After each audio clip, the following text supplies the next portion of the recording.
Hey what's up guys, welcome to a new video.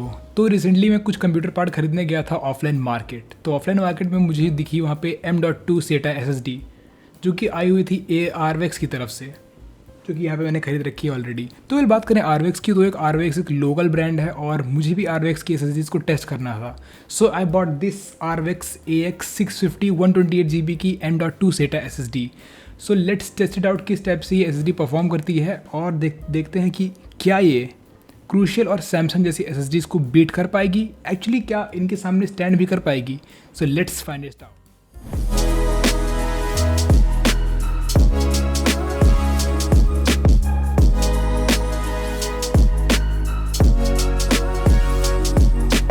So let's talk about the Arvex brand itself. तो Arvex एक Indian rooted brand है और यहाँ पे काफ़ी सारी चीज़ें दूसरे जो बड़े बड़े मैन्युफैक्चर है उनसे लेके रीब्रांड करके सेल करते हैं इंडिया में, just like memory modules, SSDs and motherboards. Now let's talk about और SSD। तो ये है आरवेक्स AX650 SSD जो कि है M.2 SATA SSD 128GB की। तो हम लोग अगर इसका स्टिकर थोड़ा हटा के देखें और इसके नीचे देखें तो हमें देखने को मिलती है सिंपल सी बेसिक डी रैमलेस SSD का कंस्ट्रक्शन, एक माइक्रो कंट्रोलर और 4 NAND फ्लैश सेल्स। तो यहाँ पे ये SSD के जो सेल्स हैं यहाँ पे ये सारे के सारे स्पेक्टेक की तरफ से, और स्पेक्टेक एक माइक्रॉन का सब ब्रांड है जो कि लो क्वालिटी सेल्स बनाने के लिए जाना जाता है। सो आई गेस कि इस SSD में जो सेल यूज़ किए गए हैं वो काफ़ी लो क्वालिटी के हैं कंपेयर टू क्रूशियल और Samsung. For the testing purpose चलिए हम लोग करते हैं इस SSD को अपने मेन PC में इंस्टॉल और करते हैं इसके ऊपर बेंचमार्क्स। तो मैं यहाँ पे बहुत सारे बेंचमार्क्स रन करने वाला हूँ और आपको बताऊंगा किस टाइप से ये रियल लाइफ में SSD परफॉर्म करती है और क्या ये SSD आपको लेनी चाहिए कि नहीं लेनी चाहिए, क्योंकि इसका फर्स्ट इंप्रेशन इसके सेल से तो मेरे लिए ख़राब ही हो चुका है। Let's start with benchmark. तो मैं यहाँ पे यूज़ कर रहा हूँ सैमसंग मैजिशियन और मैं यहाँ पे टेस्ट करने वाला हूँ sequential read writes and random IOPS। तो सिक्वेंशियल रीड राइट्स इस SSD की काफ़ी अच्छी जा रही हैं, जो कि है 500 MB से लेकर 450 MB तक के बीच में।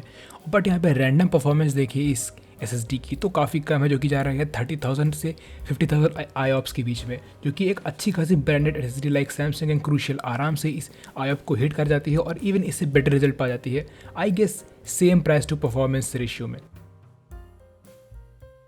Now let's come to the crystal disk mark. यहाँ पे हम लोग करने वाले हैं इस SSD की फिर से random read write performance and sequential read write performance. तो आप यहाँ पे देख रहे हैं जो यहाँ पे चल रही है सबसे ऊपर, ये है actually sequential reads and writes, जो कि I guess 542 Mbps for read is quite good. और अगर हम बात करें राइट स्पीड की इस SSD की, तो ये जाती है 450 Mbps से 480 Mbps के लिए, जो कि काफ़ी अच्छी बात है। लेकिन अगर बात करें 4K IOPS की और 4K स्पीड की, तो ये एक ट्रेडिशनल SSD के थोड़ा आसपास ही है, बट मैं कहूँगा हाँ काफ़ी अच्छी बात है। ये SSD एटलीस्ट इस जगह पे काफ़ी अच्छी तरीके से परफॉर्म कर रही है, जो कि एक्सेप्टेबल है मेरे लिए। तो इस टेस्ट में हम लोग सबसे पहले SSD को फॉर्मेट कर देंगे और फिर इसके ऊपर राइट करेंगे एक 45GB का गेम। तो एक्चुअली हम लोग इससे क्या करने वाले हैं कि जो हमारी SSD की फास्ट कैश होती है इसे हम लोग सैचुरेट कर देंगे। और वैसे आप देख रहे हैं जो इसकी स्पीड है इस टाइम मिल रही है 480 Mbps के आसपास, जो कि फास्ट कैश की स्पीड है। इसके बाद हमने देखा कि 40GB जब गेम कॉपी हो गया उसके बाद इसकी स्पीड कम हो गई। इसका मतलब हमारी जो कैश थी पूरी सैचुरेट हो चुकी थी एंड इस cache memory is I guess 32GB तक की। और इसका मतलब ये है कि इसकी जो कैश मेमोरी है वो है 25% फुल ड्राइव कैपेसिटी की। So that's at least a good point for this SSD की इसकी जो कैश मेमोरी है काफ़ी ज़्यादा बड़ी है compare to another SSDs। At the end में अगर मैं इसे कंपेयर करूँ सैमसंग की SSD से या फिर क्रूशियल की SSD से, तो आप यहाँ पे देख सकते हैं किस टाइप से हमारी जो आरवेक्स की SSD है वो सैमसंग की SSD और क्रूशियल की SSD दोनों से ही बीट हो जाती है in terms of raw performance, और रैंडम IOPS में भी किसी तरीके से बीट हो जाती है। इसका एंड में मतलब यही है कि अगर हम बात करें रियल लाइफ वर्कलोड की, जैसे कि आप वीडियो एडिटिंग करते हैं या फिर गेम्स खेलते हैं, तो उस जगह पे आपको ये SSD नहीं लेनी चाहिए। वेल अगर हम बात करें अगर आप नॉर्मल बेसिक यूज़र हैं तो आपको SSD कोई प्रॉब्लम नहीं देने वाली है, क्योंकि इसकी परफॉर्मेंस फिर भी एक हार्ड डिस्क से बेटर ही है। तो अगर आप कोई हाई एंड SSD यूज़ नहीं कर रहे हैं तो आप पहली बार नई SSD ले रहे हैं तो इसे आप खरीद सकते हैं। बट फिर से मैं यही रिकमेंड करूँगा, क्योंकि ये एक M.2 SSD है तो आप क्यों एक NVMe स्लॉट को एम्प्टी करेंगे, मतलब बर्बाद करेंगे एक SATA SSD में, वो भी एकदम चीप टाइप की SSD से। इससे बेटर आप एक सैमसंग की या फिर क्रूशियल की इवन या फिर किंगस्टन की NVMe SSD खरीद सकते हैं, जो कि काफ़ी चीप आती हैं आजकल, और इस SSD से या फिर किसी भी SATA SSD से बेटर आपको परफॉर्मेंस देंगी in terms of real life performance, और काफ़ी अच्छे खासे बेंचमार्क्स में भी काफ़ी अच्छी परफॉर्मेंस देने वाली हैं आपको NVMe SSDs। तो चलिए बात कर लेते हैं ये SSD किस टाइप से काम करती है। तो मैंने इसका ऑलरेडी डायग्राम बना रखा है और ये है वो SSD जिसे मैंने कॉपी किया था इसका डायग्राम, और अच्छे तरीके से इसको बिल्कुल डिज़ाइन किया है। तो ये है आरवेक्स AX650 128GB की SSD।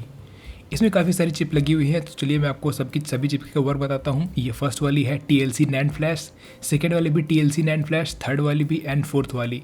ये चारों की चारों 32 GB की NANड फ्लैश चिप है। और जो दूसरी लगी है ये चिप, ये SSD का कंट्रोलर है। और जो आप देख रहे हैं मैंने डायग्राम बना रखा है, ये एक्चुअली है 40 मेगाहर्ट्ज़ का क्रिस्टल ऑसिलेटर। ये एक्चुअली क्लॉक सिग्नल जनरेट करता है फॉर और माइक्रो कंट्रोलर। और मैं आपको दिखा देता हूँ, ये लगा हुआ है 4 पिन का ये एक कंपोनेंट होता है और काफ़ी इंपॉर्टेंट रोल प्ले कराता है।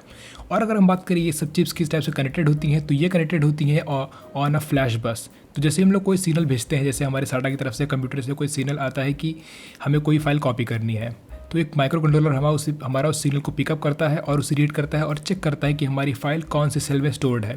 फिर जैसे कि ये सेल कनेक्टेड होता है माइक्रो कंट्रोलर से इंडिपेंडेंट खुद की फ्लैश बस से, और फ्लैश बस इंडिपेंडेंट होती है और माइक्रो कंट्रोलर किसी भी चिप को एक्सेस कर पाता है। तो जैसे ही हमने फाइल देखी कि एक चिप के अंदर पड़ी हुई है, तो उस चिप से फाइल हमारा कंट्रोलर कॉपी कर देता है और हमारे PC में सेंड कर देता है। और जो कि सारी की सारी बस इंडिपेंडेंट होती हैं। इस टाइप से अगर कोई फाइल राइट भी करनी होती है, तो ये माइक्रो कंट्रोलर हर चिप को इंडिपेंडेंटली फाइल राइट कर सकता है इनके अंदर। तो देख सकते हैं कि कितना इंपॉर्टेंट रोल प्ले करता है ये कंट्रोलर। और वैसे मैं आपको बता दूं, मैंने ऑलरेडी SSD के सारे वर्क एक्सप्लेन कर रखे हैं। तो चलिए हम बात कर लेते हैं ये जो छोटी सी चिप लगी हुई है कंट्रोलर, ये कैसे काम करता है, क्योंकि ये इसे समझना काफ़ी हार्ड काम है। और तो चलिए मैं थोड़ा ट्राई करता हूँ आपको समझाने की। तो ये रहा वो controller, Marvel 88NV1120 micro controller. क्योंकि ये SSD का स्टोरेज कंट्रोलर है और इसकी काफ़ी ज़्यादा कॉम्प्लेक्स बना होता है, क्योंकि देखिए इसके अंदर काफ़ी सारे कंपोनेंट हैं। जैसे कि इसके अंदर लगे हुए हैं 2 कंप्यूटिंग कोर्स, काफ़ी सारी चीज़ें हैं। जैसे कि यहाँ पे 2 कोर लगे हुए हैं। इसके अंदर खुद की DRAM चिप है, एक्चुअली DRAM नहीं SRAM है। इसके अंदर सिक्योरिटी इंजन है, खुद का कैश है, खुद की बसेस हैं, साटा कंट्रोलर हैं, DMA कंट्रोलर हैं और काफ़ी सारी चीज़ें हैं, फ्लैश कंट्रोलर और खुद की NANड फ्लैश की कंट्रोलर्स भी हैं।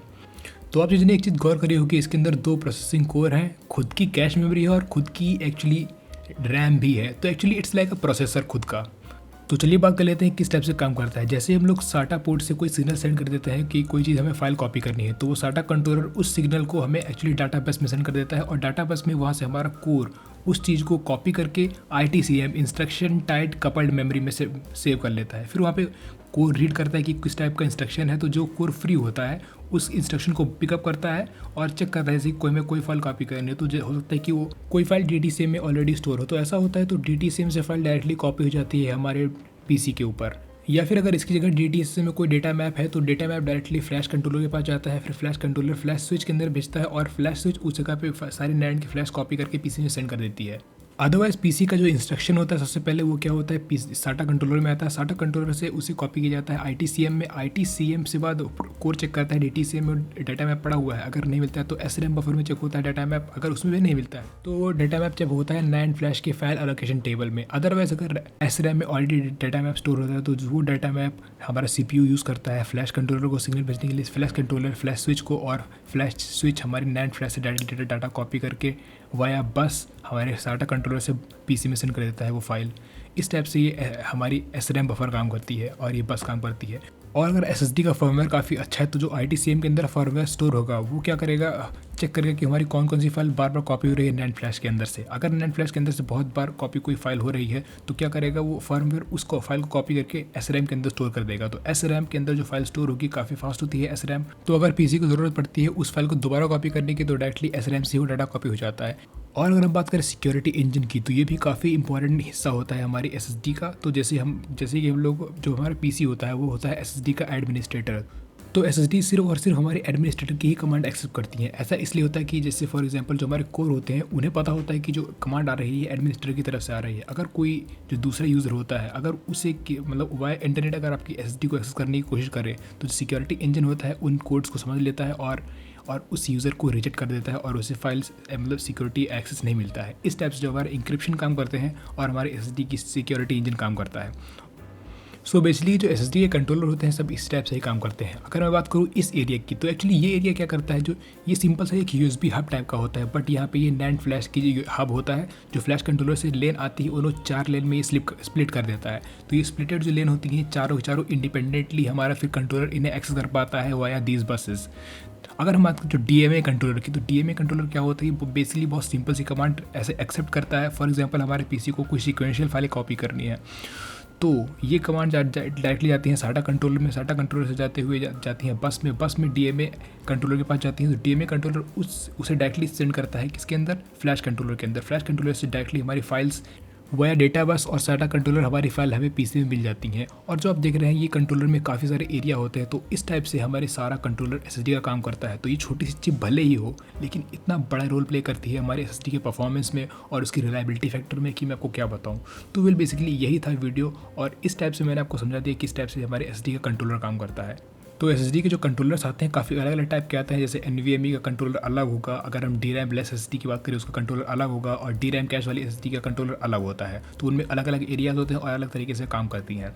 तो वेल गाइस, इसको एक्सप्लेन करने के बाद मैंने सोच रहा हूँ कि वीडियो काफ़ी लंबा ऐसे ही बन रहा है, तो क्यों ना इस वीडियो को यहाँ पे एंड कर दिया जाए। तो अगर आपने कुछ नया सीखा हो इस वीडियो में, या फिर आपको वीडियो काफ़ी हेल्पफुल लगा हो, तो वीडियो को लाइक करें, और इससे आप वीडियो को शेयर भी कर सकते हैं किसी को अगर समझना हो कि किस टाइप से एसएसडीज के कंट्रोलर काम करते हैं और उसमें क्या क्या अलग अलग एरियाज़ होते हैं। तो guys thank you for very much. तब तक के लिए गुड बाय। वेल एक बात मैं आपको और बता दूं, जो हमारे फ्यूचर में वीडियोस आएंगे अब तो वेट करते रहिए, क्योंकि वीडियो कमाल के आने वाले हैं फ्यूचर में। मैं काफ़ी अच्छे तरीके से रिकवर भी हो चुका हूँ, तो मैं वीडियोस कंटिन्यू करके बनाता रहूँगा। Thank you very much, good bye.